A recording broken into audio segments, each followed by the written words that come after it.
Bienvenidos una vez más a Words and Books, grupo editorial, probablemente el mejor canal literario de toda la web. Esta es nuestra mansión literaria, probablemente el espacio más importante, ya sea de la mañana o de la noche, porque aquí, de una forma o de otra, nos dejamos llevar por historias que no son las nuestras, pero que al escucharlas, leerlas, interpretarlas, las hacemos parte de nuestro interior. Es un honor compartir, como siempre, este espacio con ustedes. Y hoy, del gran escritor Gustavo Adolfo Bécquer, Cartas literarias a una mujer. Espero que sea de su agrado. No olviden dejar sus comentarios, la manita arriba, si esto les gusta, y compartirlo, ya sea en sus redes sociales o en sus espacios. Para nosotros es muy importante. Cartas literarias a una mujer. Carta primera.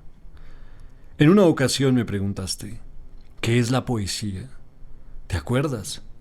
No sé a qué propósito había yo hablado algunos momentos antes de mi pasión por ella. ¿Qué es la poesía?, me dijiste. Yo, que no soy muy fuerte en esto de las definiciones, te respondí titubeando. La poesía es... Sin concluir la frase, buscaba inútilmente en mi memoria un término de comparación que no acertaba a encontrar. Tú habías adelantado un poco la cabeza para escuchar mejor mis palabras. Los negros rizos de tus cabellos, esos cabellos que también sabes dejar a su antojo sombrear tu frente, con un abandono tan artístico, pendían de tu sien y bajaban rozando tu mejilla hasta descansar en tu seno. En tus pupilas húmedas y azules como el cielo de la noche brillaba un punto de luz, y tus labios se entreabrían ligeramente al impulso de una respiración perfumada y suave. Mis ojos, que a efecto sin duda de la turbación que experimentaba, habían errado un instante sin fijarse en ningún sitio, se volvieron entonces instintivamente hacia los tuyos y exclamé al fin: La poesía eres tú. ¿Te acuerdas? Yo aún tengo presente el gracioso ceño de curiosidad burlada, el acento mezclado de pasión y amargura con que me dijiste: ¿crees que mi pregunta solo es hija de una vana curiosidad de mujer? Te equivocas. Yo deseo saber lo que es la poesía, porque deseo pensar lo que tú piensas, hablar de lo que tú hablas, sentir con lo que tú sientes, penetrar, por último, en ese misterioso santuario en donde a veces se refugia tu alma y cuyo umbral no puede traspasar la mía. Cuando llegaba a este punto se interrumpió nuestro diálogo. Ya sabes por qué. Algunos días han transcurrido, ni tú ni yo lo hemos vuelto a renovar, y sin embargo, por mi parte no he dejado de pensar en él. Tú creíste, sin duda, que la frase con que contesté a tu extraña interrogación equivalía a una evasiva galante. ¿Por qué no hablar con franqueza? En aquel momento di aquella definición porque la sentí, sin saber siquiera si decía un disparate. Después lo he pensado mejor, y no dudo al repetirlo. La poesía eres tú. Te sonríes. Tanto peor para los dos. Tu incredulidad nos va a costar a ti el trabajo de leer un libro y a mí el de componerlo. ¡Un libro!, exclamas, palideciendo y dejando escapar de tus manos esta carta. No te asustes. Tú lo sabes bien. Un libro mío no puede ser muy largo. Erudito, sospecho que tampoco.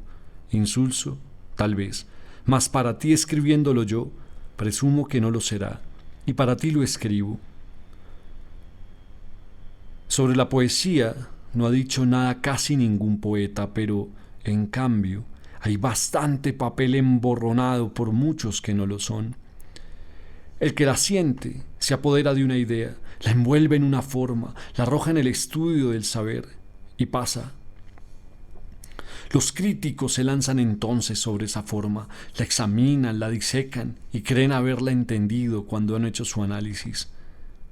La disección podrá revelar el mecanismo del cuerpo humano, pero los fenómenos del alma, el secreto de la vida, ¿cómo se estudian en un cadáver? No obstante, sobre la poesía se han dado reglas, se han atestado infinidad de volúmenes, se enseña en las universidades, se discute en los círculos literarios y se explica en los ateneos. No te extrañes, un sabio alemán ha tenido la humorada de reducir a notas y encerrar en las 5 líneas de una pauta el misterioso lenguaje de los ruiseñores. Yo sí he de decir la verdad. Todavía ignoro qué es lo que voy a hacer, así es que no puedo anunciártelo anticipadamente.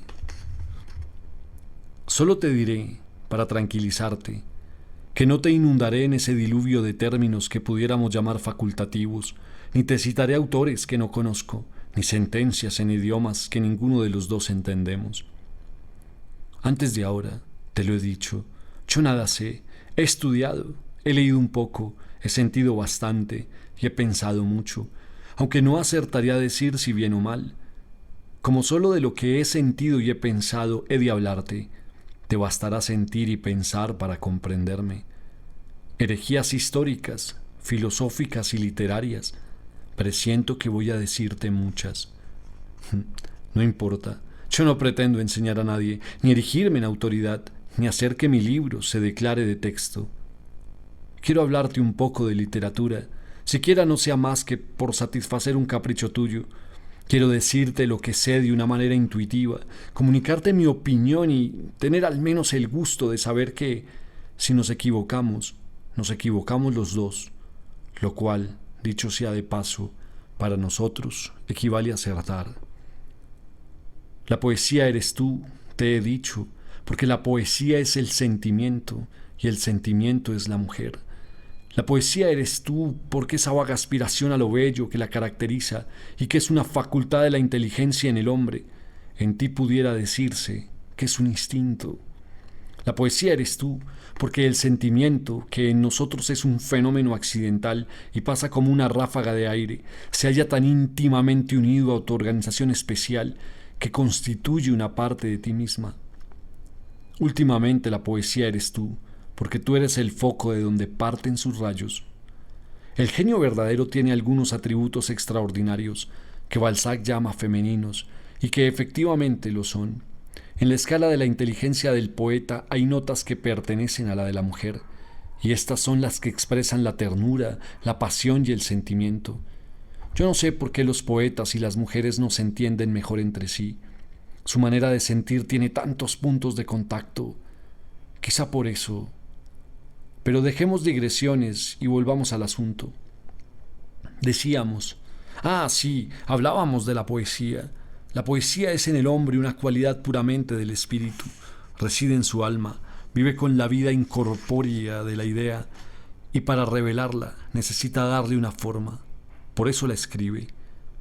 En la mujer, sin embargo, la poesía está como encarnada en su ser, su aspiración, sus presentimientos, sus pasiones y su destino son poesía.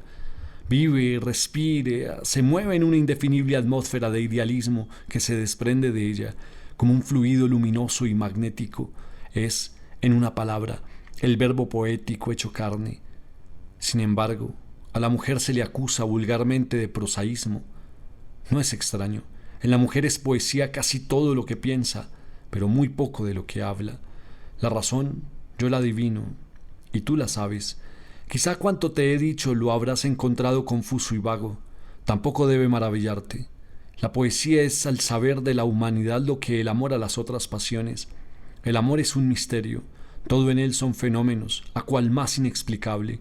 Todo en él es ilógico, todo en él es vaguedad y absurdo.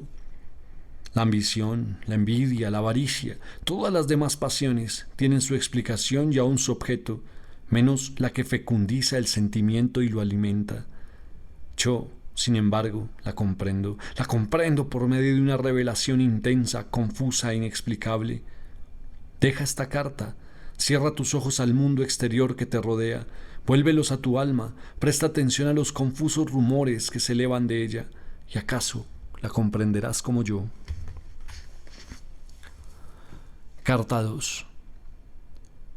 En mi anterior te dije que la poesía eres tú, porque tú eres la más bella personificación del sentimiento y el verdadero espíritu de la poesía de otro.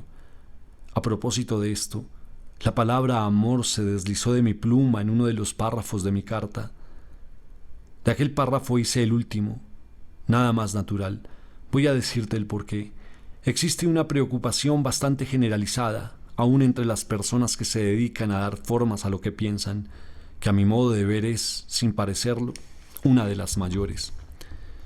Si hemos de dar crédito a lo que de ella participan, es una verdad tan innegable que se puede elevar a la categoría de axioma el que nunca se vierte la idea con tanta vida y precisión como en el momento en que ésta se levanta semejante a un gas desprendido y enardece la fantasía y hace vibrar todas las fibras sensibles, cual si las tocase alguna chispa eléctrica.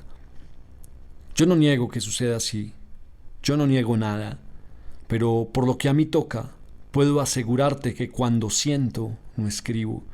Guardo, sí, en mi cerebro escritas como en un libro misterioso, las impresiones que han dejado en él su huella al pasar. Estas ligeras y ardientes hijas de la sensación duermen allí agrupadas en el fondo de mi memoria, hasta el instante en que, puro, tranquilo, sereno y revestido, por decirlo así, de un poder sobrenatural, mi espíritu las evoca y tiende en sus alas transparentes que bullen con un zumbido extraño y cruzan otra vez a mis ojos como en una visión luminosa y magnífica. Entonces no siento ya con los nervios que se agitan, con el pecho que se oprime, con la parte orgánica material que se conmueve al rudo choque de las sensaciones producidas por la pasión y los afectos. Siento, sí, pero de una manera que puede llamarse artificial. Escribo como el que copia de una página ya escrita, dibujo como el pintor que reproduce el paisaje que se dilata ante sus ojos y se pierde entre la bruma de los horizontes. Todo el mundo siente, solo a algunos seres les es dado el guardar como un tesoro la memoria viva de lo que han sentido. Yo creo que estos son los poetas, es más, creo que únicamente por esto lo son. Efectivamente, es más grande, más hermoso figurarse al genio ebrio de sensaciones y de inspiración, trazando a grandes rasgos, temblorosa la mano con la ira, llenos aún los ojos de lágrimas o profundamente conmovidos por la piedad, esas tiradas de poesía que más tarde son la admiración del mundo. Pero, ¿qué quieres? No siempre la verdad es lo más sublime. ¿Te acuerdas? No hace mucho que te lo dije a propósito de una cuestión parecida. Cuando un poeta te pinta en magníficos versos su amor, duda. Cuando te lo dé a conocer en prosa y mala, cree. Hay una parte mecánica, pequeña y material en todas las obras del hombre que la primitiva, la verdadera inspiración desdeña en sus ardientes momentos de arrebato. Sin saber cómo, me he distraído del asunto. Como quiera que lo he hecho para darte una satisfacción, espero que tu amor propio sabrá disculparme. ¿Qué mejor intermedio que este para con una mujer? No te enojes, es uno de los muchos puntos de contacto que tenéis con los poetas, o que éstos tienen con vosotras. Sé, porque lo sé, aun cuando tú no me lo has dicho, que te quejas de mí, porque al hablar del amor detuve mi pluma y terminé mi primera carta como enojado de la tarea. Sin duda, ¿a qué negarlo? Pensaste que esta fecunda idea se esterilizó en mi mente por falta de sentimiento. Ya te he demostrado tu error. Al estamparla, un mundo de ideas confusas y sin nombre se elevaron en tropel en mi cerebro y pasaron volteando alrededor de mi frente como una fantástica ronda de visiones quiméricas. Un vértigo nubló mis ojos. Escribir. Oh, si yo pudiera haber escrito entonces, no me cambiaría por el primer poeta del mundo. Mas, entonces lo pensé y ahora lo digo. Si yo siento lo que siento para hacer lo que hago, ¿qué gigante océano de luz y de inspiración no se agitaría en la mente de esos hombres que han escrito lo que a todos nos admira? Si tú supieras cómo las ideas más grandes se empequeñecen al encerrarse en el círculo de hierro la palabra, si tú supieras qué diáfanas, qué ligeras, qué impalpables son las gasas de oro que flotan en la imaginación del al envolver esas misteriosas figuras que crea y de las que sólo acertamos a reproducir al descarnado esqueleto. Si tú supieras cuán imperceptible es el hilo de luz que ata entre sí los pensamientos más absurdos que nadan en su caos. Si tú supieras. Pero, ¿qué digo? Tú lo sabes. Tú debes saberlo. ¿No has soñado nunca? Al despertar, ¿te ha sido alguna vez posible referir con toda su inexplicable vaguedad y poesía lo que has soñado? El espíritu tiene una manera de sentir y comprender especial, misteriosa, porque Él es un arcano, inmensa, porque Él es infinito, divina, porque su esencia es santa. Como la palabra, como un idioma grosero y mezquino, insuficiente a veces para expresar las necesidades de la materia, podrá servir de digno intérprete entre dos almas. Imposible. Sin embargo, yo procuraré apuntar como de pasada algunas de las 1000 ideas que me agitaron durante aquel sueño magnífico en que vi al amor envolviendo a la humanidad como en un fluido de fuego, pasar de un siglo en otro, sosteniendo la incomprensible atracción de los espíritus, atracción semejante a la de dos astros, y revelándose al mundo exterior por medio de la poesía, único idioma que acierta a balbucear algunas de las frases de su inmenso poema. Pero, ¿lo ves? Ya quizá ni tú me entiendas, ni yo sé lo que me digo. Hablemos como se habla, procedamos con orden. El orden, lo detesto y sin embargo es tan preciso para todo. La poesía es el sentimiento, pero el sentimiento no es más que un afecto, y todos los efectos proceden de una causa más o menos conocida. ¿Cuál lo será? ¿Cuál podrá serlo de este divino arranque de entusiasmo, de esta vaga y melancólica aspiración del alma que se traduce al lenguaje de los hombres por medio de sus más suaves armonías, sino el amor? Sí, el amor es el manantial perenne de toda poesía, el origen fecundo de todo lo grande, el principio eterno de todo lo bello.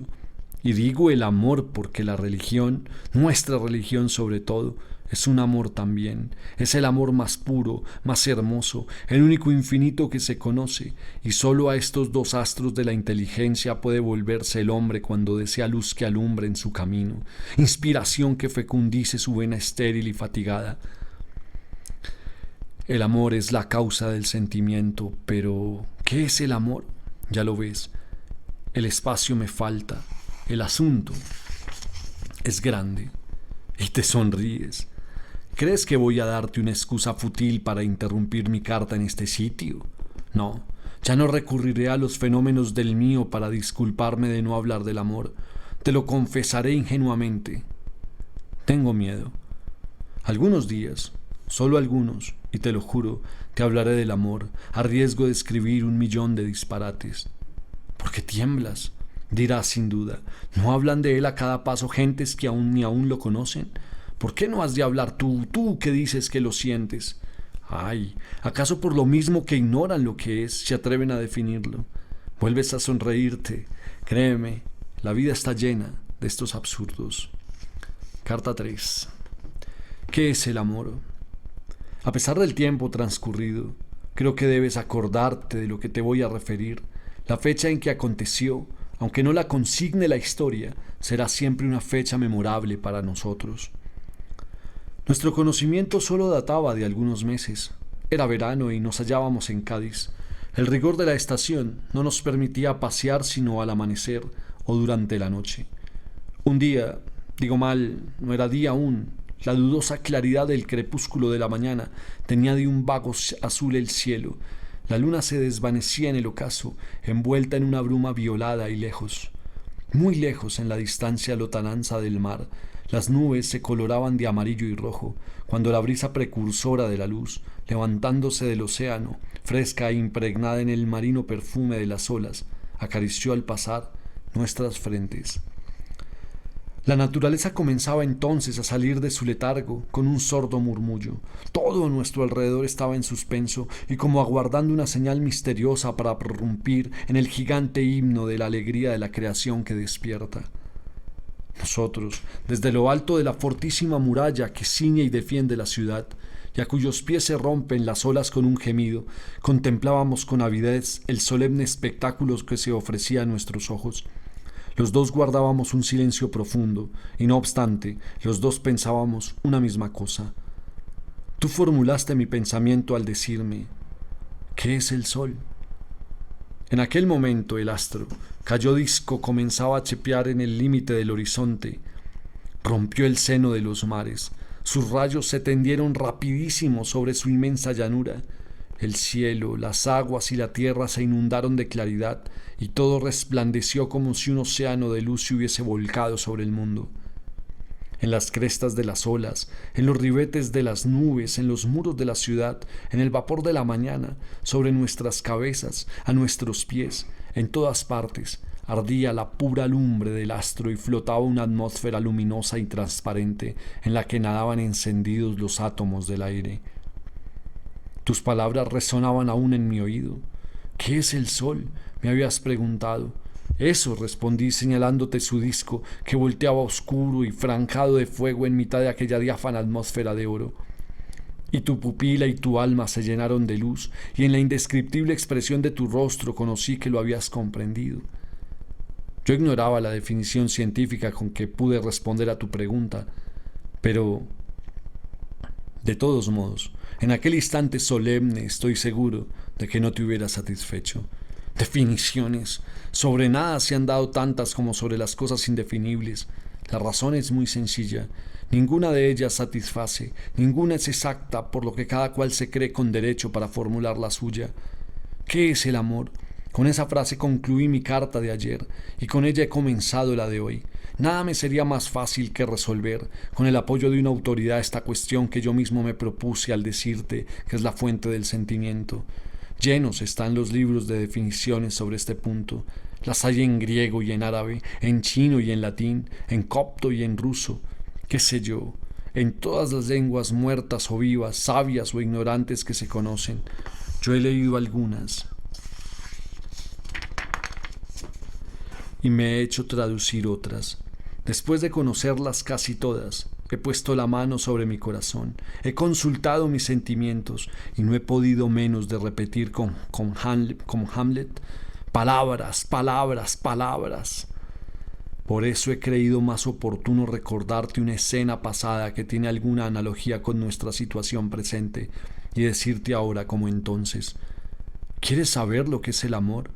Recógete dentro de ti misma, y si es verdad que lo abrigas en tu alma, siéntelo y lo comprenderás, pero no me lo preguntes.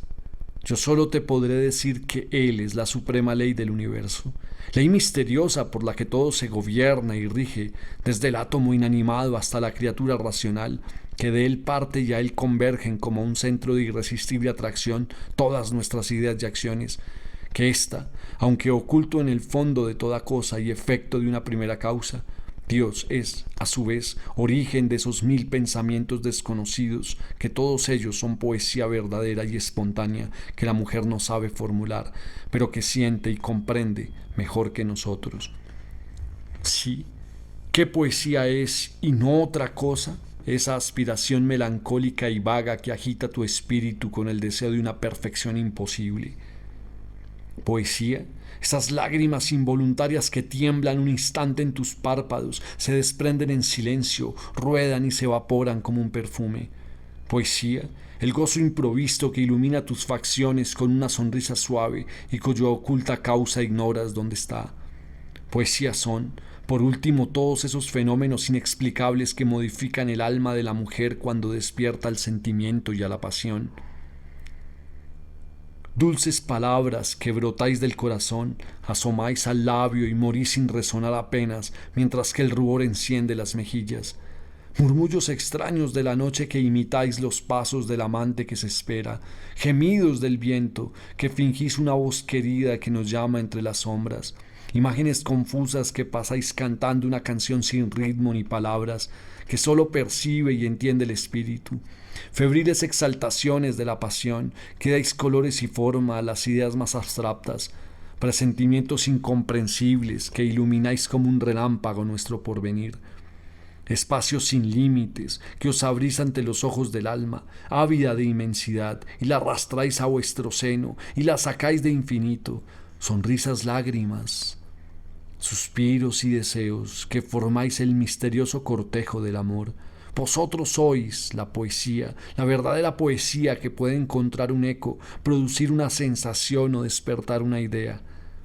Y todo este tesoro inagotable de sentimiento, todo este animado poema de esperanzas y de abnegaciones, de sueños y de tristezas, de alegrías y de lágrimas, donde cada sensación es una estrofa y cada pasión un canto, Todo está contenido en vuestro corazón de mujer.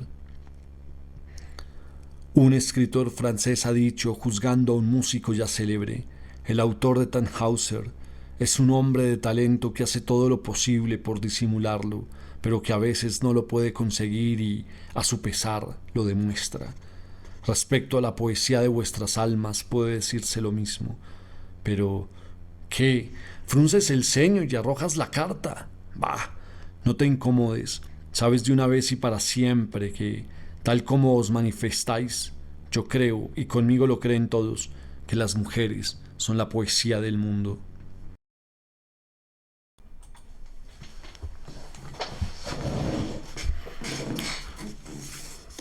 Carta 4.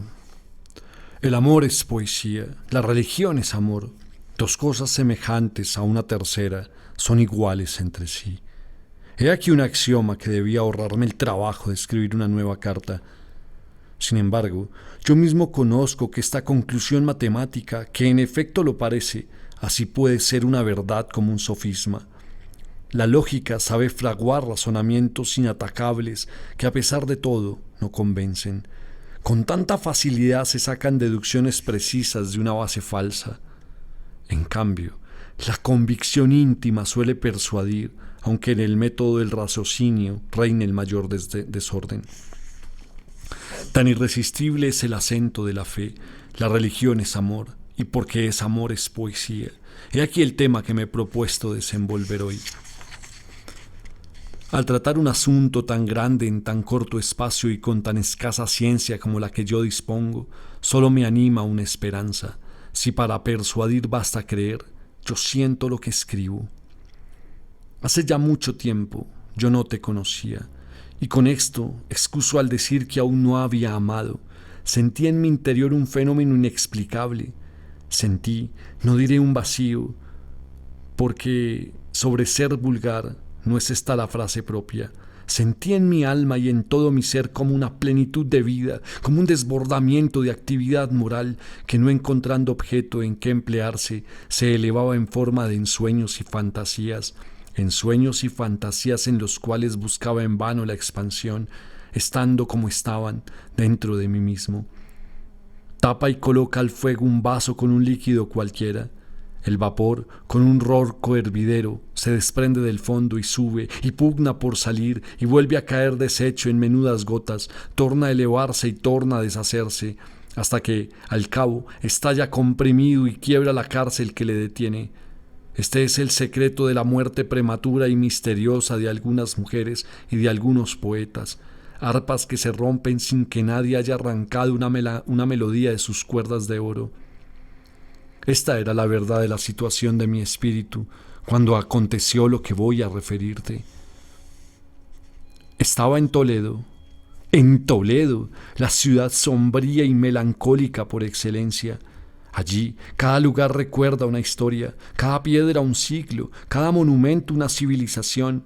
Historias, siglos y civilizaciones que han pasado y cuyos actores tal vez son ahora el polvo oscuro que arrastra el viento en remolinos al silbar en sus estrechas y tortuosas calles. Sin embargo, por contraste maravilloso, allí donde todo parece muerto, donde no se ven más que ruinas, donde solo se tropieza con rotas columnas y destrozados capiteles, mudos sarcasmos de la loca aspiración del hombre a perpetuarse, diríase que el alma, sobrecogida de terror y sedienta de inmortalidad, busca algo eterno en donde refugiarse y, como el náufrago que se hace de una tabla, se tranquiliza al recordar su origen.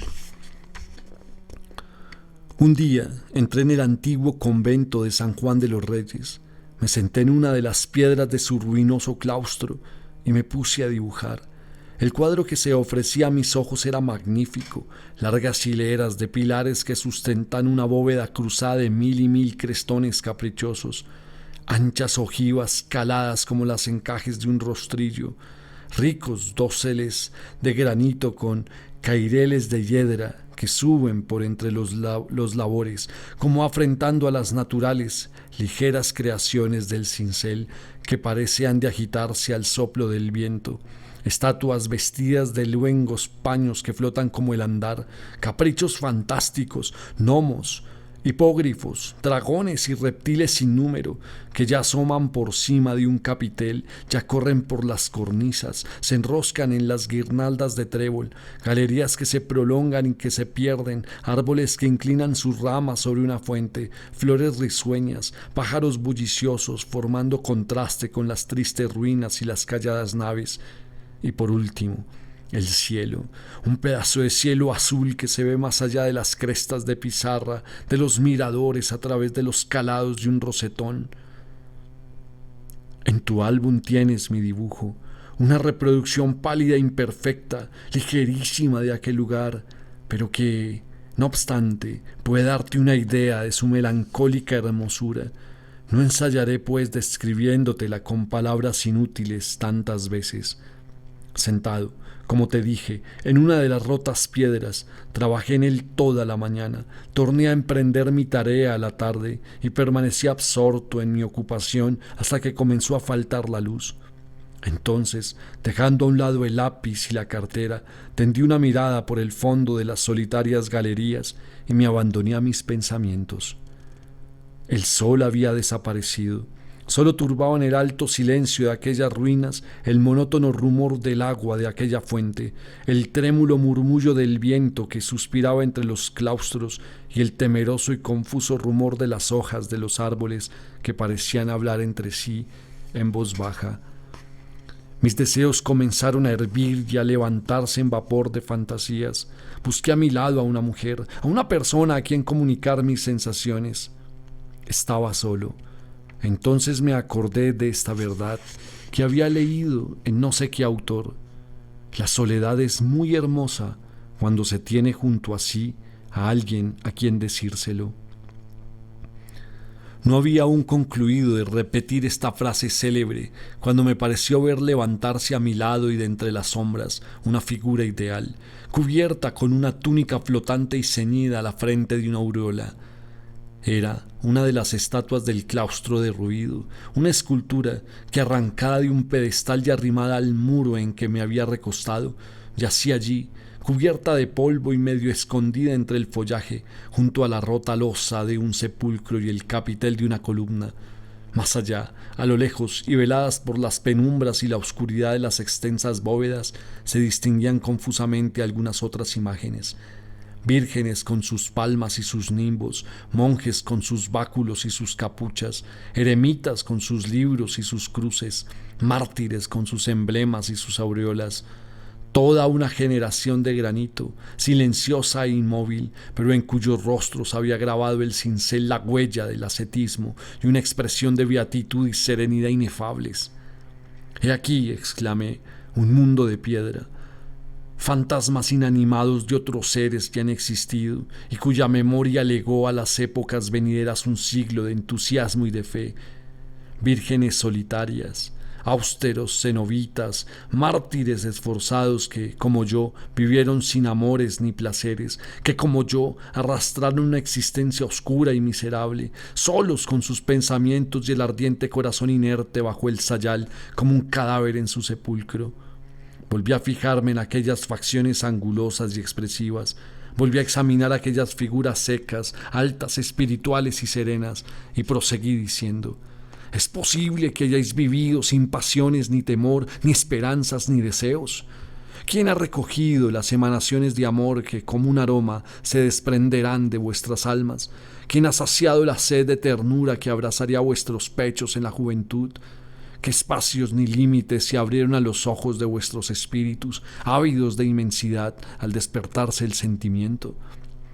La noche había cerrado poco a poco, a la dudosa claridad del crepúsculo había sustituido una luz tibia y azul, la luz de la luna, que velada un instante por los oscuros capiteles de la torre, bañó en aquel momento con un rayo plateado los pilares de la desierta galería. Entonces reparé en que todas aquellas figuras cuyas largas sombras se proyectaban en los muros y en el pavimento, cuyas flotantes ropas parecían moverse, en cuyas demacradas facciones brillaba una expresión indescriptible, santo y sereno gozo, tenían sus pupilas sin luz vueltas al cielo, como si el escultor quisiera asemejar que sus miradas se perdían en el infinito buscando a Dios, Adiós, foco eterno y ardiente de hermosura, al que se vuelve con los ojos, como a un polo de amor, el sentimiento de la tierra. Muchísimas gracias por acompañarnos en este maravilloso y extraordinario relato. De esto podemos extrapolar que aquello que llevamos adentro, la forma en que sentimos y pensamos, es como percibimos el mundo. Es la forma más genuina, que vamos moldeando y cambiando de acuerdo a nuestros pensamientos, a lo que vamos leyendo, ya sea para bien o para mal. Pero es dentro de nosotros en donde habita el verdadero conocimiento. Solo basta activarlo para recordar, para volver a sentir, para conectarnos con lo más íntimo de la parte que es la nuestra, que no es otra que nuestro espíritu. Ningún alma está exenta de ese conocimiento. Venimos del mismo sitio y vamos para el mismo lugar. Entonces nada está fuera de nosotros, lo comprendemos todo, todo lo podemos, todo lo sabemos. Esto es Cartas Literarias a una Mujer. En el fondo es una reflexión sobre la inmensidad de lo que llevamos adentro. Una de las frases que más me gustan es: basta sentir y pensar para que puedas comprenderme. Creo que si todos escribiéramos y todos leyéramos en ese sentido, el mundo sería otro paraíso. Gracias, les deseo un extraordinario día. Un abrazo.